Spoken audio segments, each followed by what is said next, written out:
Hola, buenas tardes.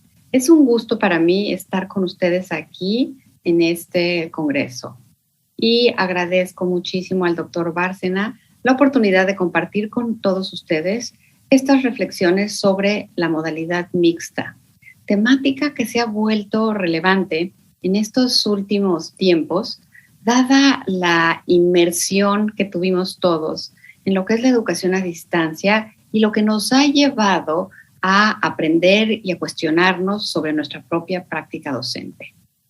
En la sesión de hoy voy a compartir con ustedes tres grandes reflexiones. Uno, el origen de la discusión o el sustento de lo que es la modalidad mixta y que es la problemática que tratamos de acotar al hablar de las modalidades educativas.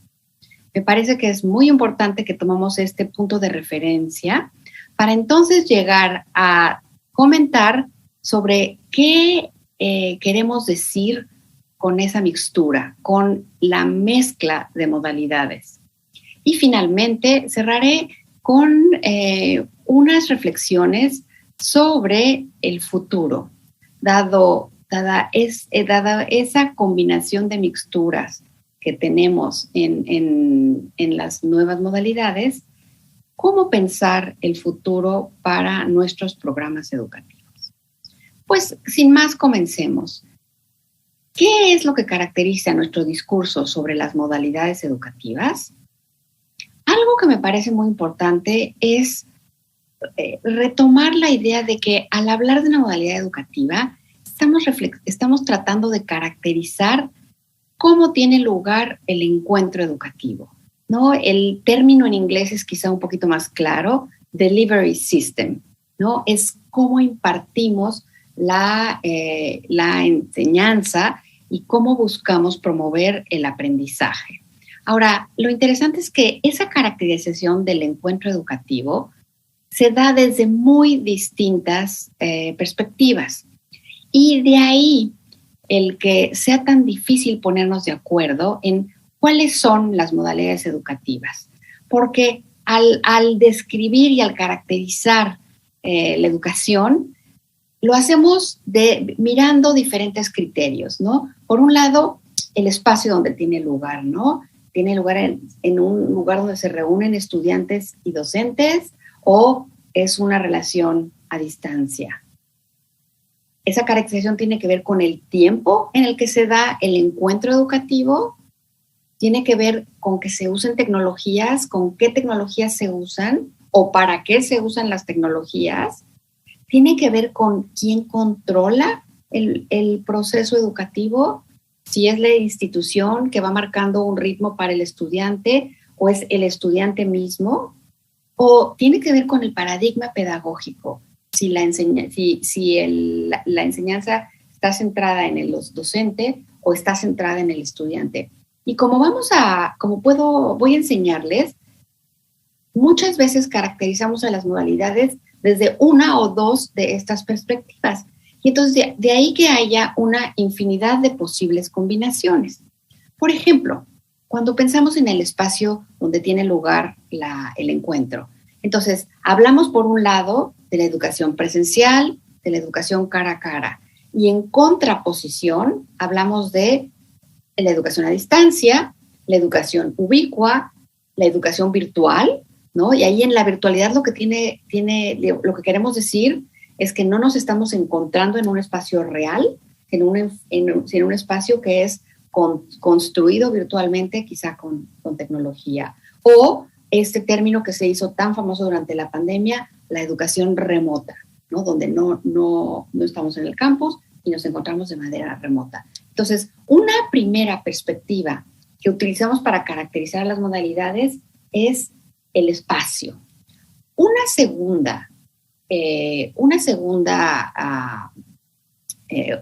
criterio que usamos es quién controla el proceso. Y este es una de las modalidades quizá también más antiguas después de la modalidad a distancia, ¿no? Por ejemplo, cuando hablamos de educación abierta, lo que queremos decir es que parte del control lo puede tener digamos, el estudiante, ¿no? O la educación flexible. Si este término se ha utilizado para describir aquellos programas educativos donde el estudiante va escogiendo el ritmo, digamos, no solo no tanto el ritmo, sino la trayectoria que va siguiendo, ¿no? Se plantea un plan de estudios, pero el estudiante tiene opciones de escoger hacia dónde va. Entonces, en la educación presencial, la educación cara a cara, y aquí ven que incluye también el término escolarizada, es un proceso donde la institución toma gran parte de las decisiones de cómo se va a dar ese proceso. Y en el otro polo, en la educación abierta, el estudiante puede decidir a qué ritmo va a trabajar. El caso de la preparatoria abierta, por ejemplo, cuánto tiempo se toma en preparar una asignatura y él decide cuándo presenta el examen. O la educación flexible, que no tenemos tanto en México, pero hay en Estados Unidos programas de esta naturaleza, donde el estudiante va tomando decisiones sobre cómo va cubriendo el currículo. Entonces, tenemos entonces un segundo criterio. Un tercer criterio que nos sirve para caracterizar las modalidades educativas es el uso de la TIC, dado que en las modalidades alternativas, las que están fuera de lo presencial, tenemos que fomentar un encuentro que se dé a distancia, pues necesitamos usar tecnologías para permitir esa interacción y ese acercamiento. Entonces ahí vienen toda una serie de modalidades donde lo que se resalta es la tecnología o el medio que se usa para lograr los encuentros educativos. Entonces tenemos, por ejemplo, la educación por correspondencia, la educación a distancia en su formato más viejo. Después tenemos la teleeducación, cuando se utiliza la televisión, como en el caso de la telesecundaria. Tenemos la educación en línea, donde lo que estamos usando son las redes digitales, igual que en el caso del e-learning, que usamos también redes, o en el m-learning de móvil, aprendizaje móvil, donde lo que estamos resaltando es que ese encuentro está siendo posibilitado con base en los dispositivos. Entonces, si ven hasta ahorita, la diferencia en los términos de las modalidades tiene que ver en cuál característica de la manera en la que estoy impartiendo la educación estoy buscando resaltar en el nombre.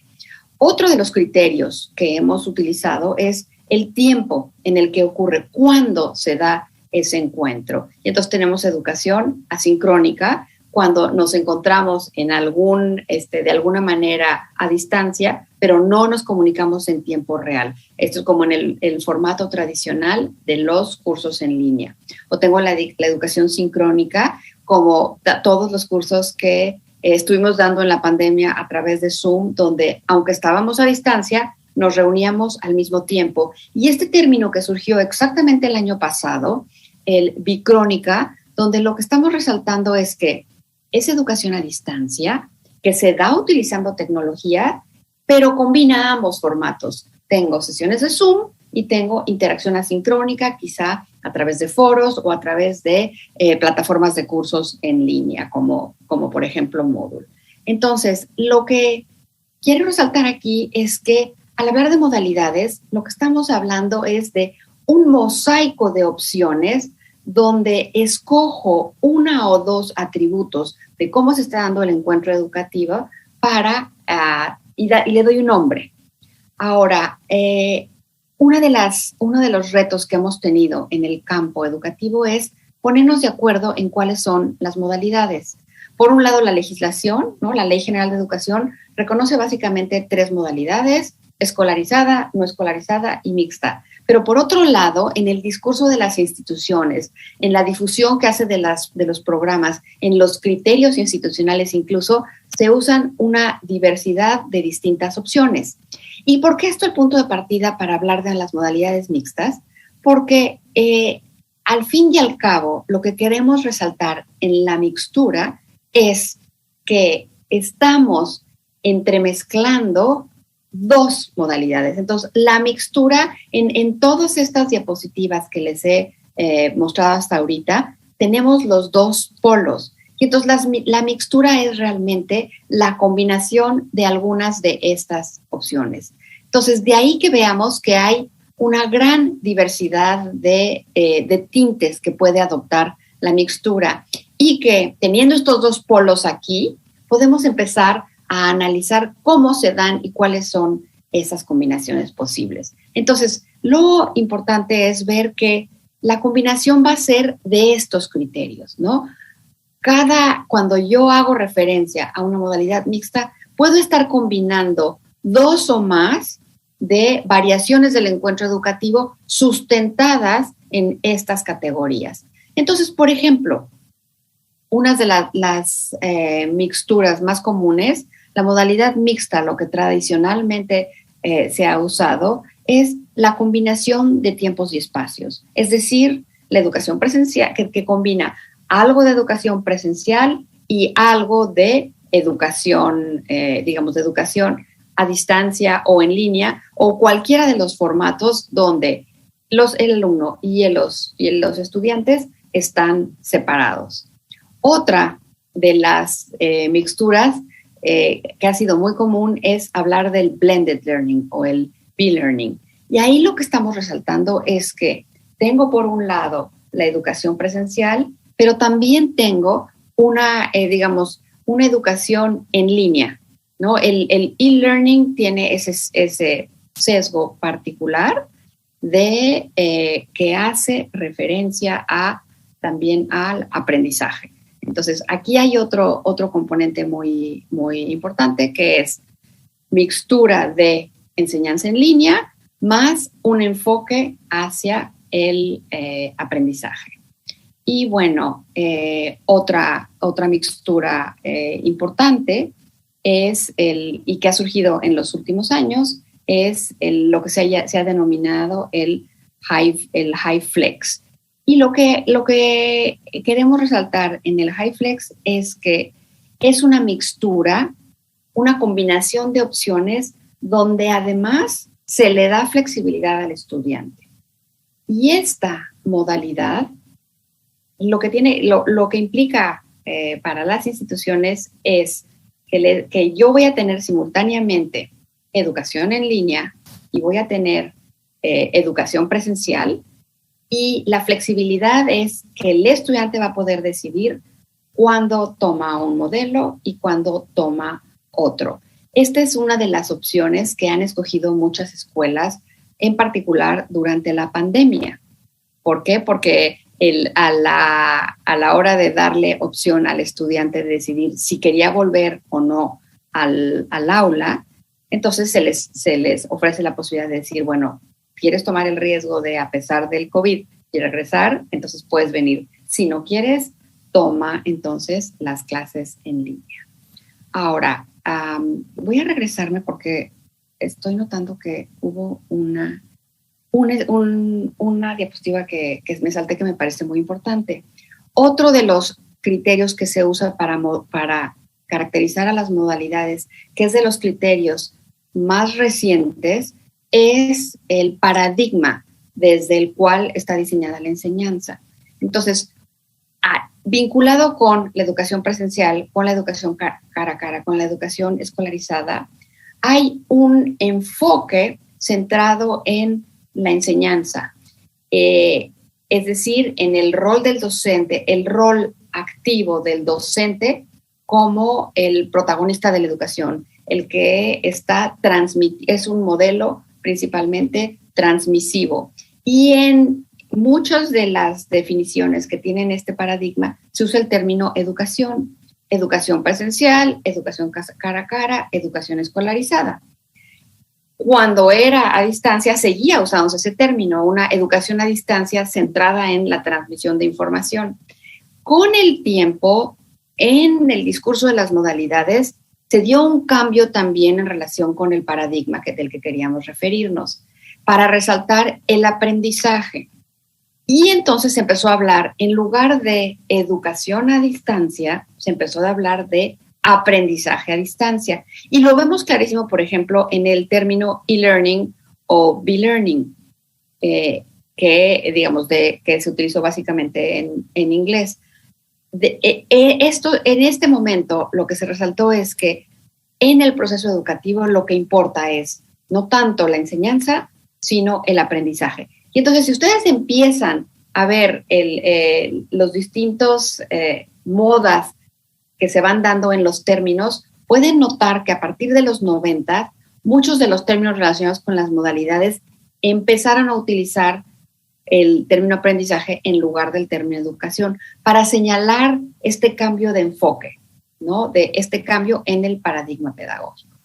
Entonces, en las mixturas que tenemos, cuando hablo del e-learning, muchas veces incluyo aprendizaje en línea, pero también estoy incluyendo este enfoque en que me voy a centrar en el aprendizaje. Bueno, y en el HyFlex, la parte de la flexibilidad. Entonces, ¿qué es lo importante hasta este momento? Es que al hablar de modalidad mixta, estoy hablando de una combinación de categorías muy grande, muy diversa, y no hay una regla única. No es un solo modelo, sino es una combinación que se decide intencionalmente a partir de esas categorías que he descrito. Ahora, algo que combina aún más el panorama de las modalidades es la referencia a el alcance de de esa mixtura. Por un lado puede ser, todo el plan es mixto, es decir, hay asignaturas en línea, asignaturas presenciales, y la flexibilidad se da a este nivel, o puede ser dentro de una asignatura. O sea, ¿qué es lo que es mixto? Todo el plan de estudios, la asignatura, o incluso lo que puede ser mixto puede ser una clase. Entonces, como se dan cuenta, esto hace aún más complejo el panorama. Y algo muy, muy importante es que la caracterización del encuentro, el cómo se va a llevar a cabo la enseñanza y el aprendizaje, tiene una multiplicidad de implicaciones. Desde el rol del docente, o sea, la elección del espacio, el tiempo, el control que tiene la institución, determina que el rol del docente tenga ciertas características. El rol del estudiante, por supuesto, pero también el calendario escolar. Si la mixtura tiene que ver con darle más control al estudiante para elegir los tiempos cuando estudia, entonces el calendario no puede ser un calendario rígido. Y si no es un calendario, si no es un calendario rígido y no necesito, por ejemplo, clases, porque lo que voy a dar son asesorías, entonces la infraestructura que requiero es diferente. Requiero a lo mejor salas de asesoría y no salones de clase. Y la manera en la que el estudiante va cubriendo su trayectoria también va a variar dependiendo de una modalidad u otra. Y por supuesto, los recursos didácticos que tengo que preparar como institución y las tecnologías y medios que tengo que utilizar cambian. Entonces, aunque la modalidad busca caracterizar cómo se da el proceso, tiene una diversidad de implicaciones muy importantes. Ahora, esta es la situación que estamos viviendo. Una gran cantidad de modalidades, una gran cantidad de opciones, y lo que hemos visto durante la pandemia es que la educación en línea funciona muy bien para ciertas cosas, y hay ciertas acciones o ciertas experiencias que tuvimos que nos han demostrado el potencial de diversas maneras de enseñar. Entonces, ¿qué es lo que queremos hacia el futuro? Yo, para cerrar, regresaría primero al propósito original. ¿Por qué surgieron las modalidades? Surgieron inicialmente para ampliar el acceso a la educación para quienes no podían acudir al aula, ¿no? El salirnos del modelo presencial fue, vamos a darle oportunidades educativas a quienes no pueden entrar al aula. En el caso de los médicos, por ejemplo, hay momentos donde no podemos pensar que el médico vaya al aula, sino que la educación tiene que ir al hospital. Entonces, eso pasó a nivel genérico. Ahora, ¿qué tiene sentido hacer ahora? Hemos experimentado con toda esa cantidad de modalidades. Sabemos que cada una tiene ventajas, tiene unas desventajas. ¿Hacia dónde? ¿Cuál es la mejor combinación que podemos utilizar? ¿Para qué las queremos utilizar? Y aquí yo lo que resaltaría es lo que podemos hacer ahora es trascender esa disyuntiva de educación presencial por un lado y educación a distancia por otra. Ya sabemos, porque lo vivimos durante 2 años, que es posible educar a distancia, que hay actividades de aprendizaje, que hay temáticas que es más difícil enseñar, pero hay otras que es más fácil enseñar a distancia, o que hay ventajas que les da para ciertos estudiantes. Entonces, ¿por qué no ahora, de pasar de la mirada de ampliar el acceso, buscamos en la modalidad mixta la mejor calidad posible? Que para cada uno de los contenidos, los objetivos de aprendizaje que tenemos que empezar, ideemos la mejor combinación, ¿no? Ese tema de anatomía, ¿cuál es el mejor espacio para aprenderlo? ¿En qué tiempo? ¿No? ¿Cuánto tiempo le debo dar al estudiante para que realmente lo domine? ¿Qué tecnología me ayuda para enseñar ese contenido? ¿Quién debe de controlarlo? ¿No? Si quiero que realmente desarrolle una competencia muy firme en esta habilidad de sutura, de tal, ¿no debe ser él que decida cuándo está listo, cuándo tiene la competencia para ejecutar esa tarea? ¿Y qué funciona mejor? Un proceso centrado en el docente, un centrado en el estudiante. Entonces, lo que yo invitaría es que reflexionemos, ya no veamos la modalidad mixta como una combinación de modalidades, sino veámosla como la mejor combinación para cada uno de los objetivos educativos que tenemos. Muchas gracias.